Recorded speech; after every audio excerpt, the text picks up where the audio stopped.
Halo, selamat siang ya teman-teman. Cuaca di Ho Chi Minh ini panas sekali. Nah, ini saya pulang dari acara family wedding.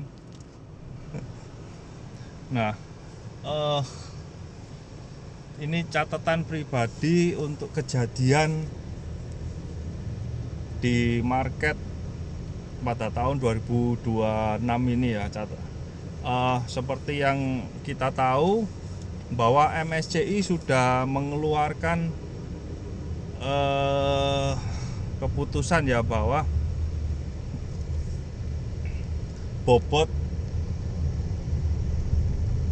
bobotnya dikurangin ya. Jadi yang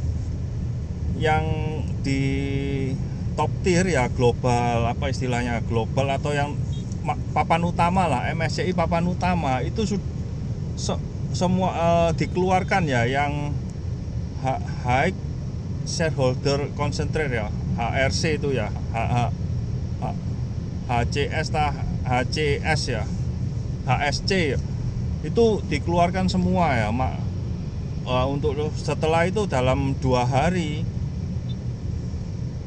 indeks FTSE juga menyatakan hal yang sama ya. Nah, batasnya kan sampai Juni, ya kan?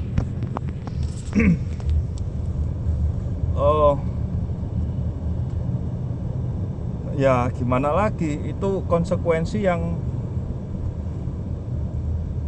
yang harus kita terima. Sebelumnya kan ada permainan, ya lah bisa dikatakan lah tektok lah antara regulator dan main-main lah. Wong itu yang tahun 2024, 2025 itu kan perusahaan busuk IPO abal-abal bisa diterima masuk, kan ya nggak masuk akal gitu loh. Ya udahlah, ya sekarang diterima. Mau ngeluh gimana, mau sambat ngeluh ngamuk-ngamuk, akhirnya hujat sana sini, menyalakan yang programnya pemerintah disalahkan lah, apalah pikirannya pokoknya negatif aja ya. Kalau menurut saya ya pribadi ya, kalau kita punya nggak introspeksi sendiri ya toh, menyalakan saja, market turun, crash ini nyalakan sini, nyalakan sana ya, otomatis kan pikiran kita kan jelek terus kan. Nah, bagaimana bisa mencari peluang gitu loh. Saya percaya kalau dibalik crash ini pasti ada emiten yang memiliki peluang untuk bisa multi-bagger atau multi-bagger gitu. Saya percaya seperti itu sih. Jadi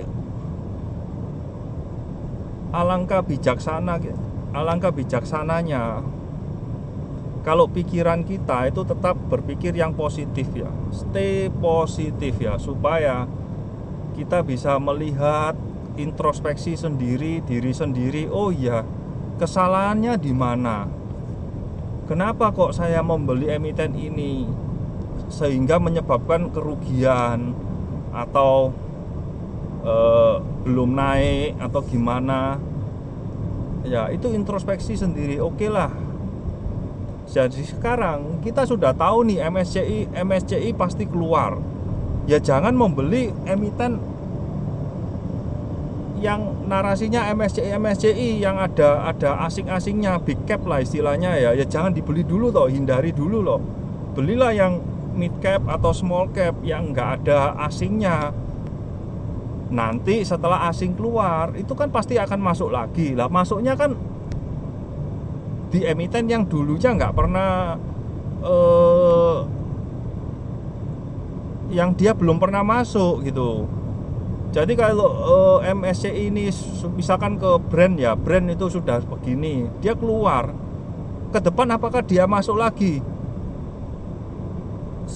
Belum tentu, dan bisa jadi nggak akan masuk lagi gitu loh. Nah, kenapa kita nggak memanfaatkan momentum seperti ini untuk ngeriset emiten-emiten yang belum dimasuki oleh MSCI, indeks-indeks itu gitu loh. Tentu saja yang fundamentalnya bagus ya, laporan keuangannya bagus, manajemennya bagus, dan di tengah gejolak seperti ini, geopolitik ini ya kita hedging aja, beli emiten yang penjualannya dalam bentuk US dollar ekspor, tapi dia operation cost-nya itu, OPEX-nya itu dalam bentuk rupiah, sehingga semakin tinggi US dollar ya kita semakin happy gitu loh. Lu mau gimana, mau komplain gimana, ngujat pemerintah ya apa, sambat gak karu-karuan, mau ngapain juga ya, cuma mau melampiaskan emosi tapi bocuan, gak oleh duit. Ya ngapain kayak gitu loh. Emangnya kamu dengan kalian dengan menghujat gitu dapat uang tak? Kalau dapat cuan, dapat proyek, dapat uang ya nggak apa-apa, dihujat aja. Saya juga mau hujat, tapi kalau nggak dapat apa-apa ya ngapain saya hujat ya gitu loh.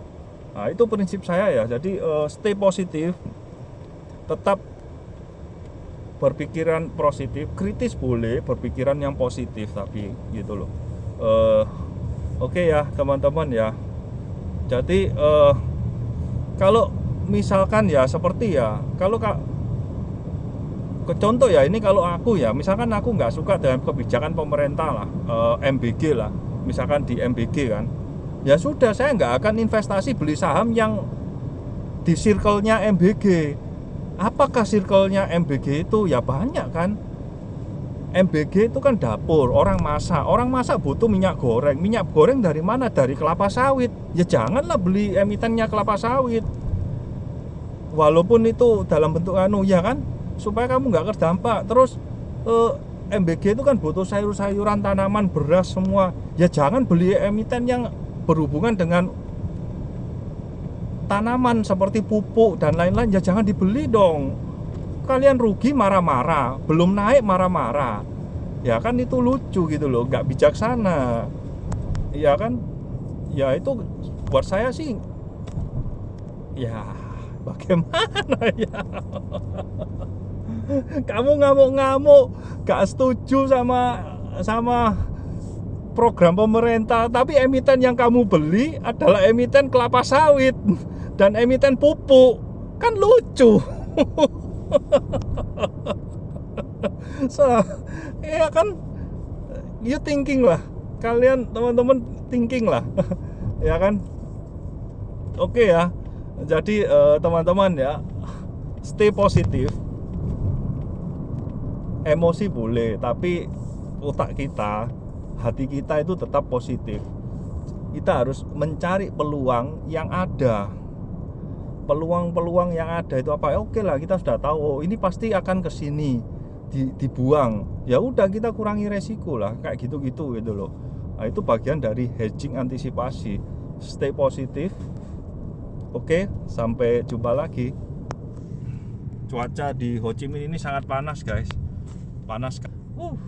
Nih perjalanan pulang ke rumah, mau istirahat dari wedding. Oke ya teman-teman, sampai jumpa lagi. Semoga teman-teman bisa mendapatkan emiten yang bagus di tengah downgrade MSCI ini, crash ini. Pasti saya percaya banyak yang baik kok emitennya. Sampai jumpa lagi teman-teman. Oke, stay positif ya. Jangan ikut-ikut emosi atau terpengaruh hal-hal yang buruk sehingga mengakibatkan kewarasan kita terkontaminasi ya, sehingga kita akan buta pada peluang-peluang, mulai nggak mendapatkan stock pick yang bagus.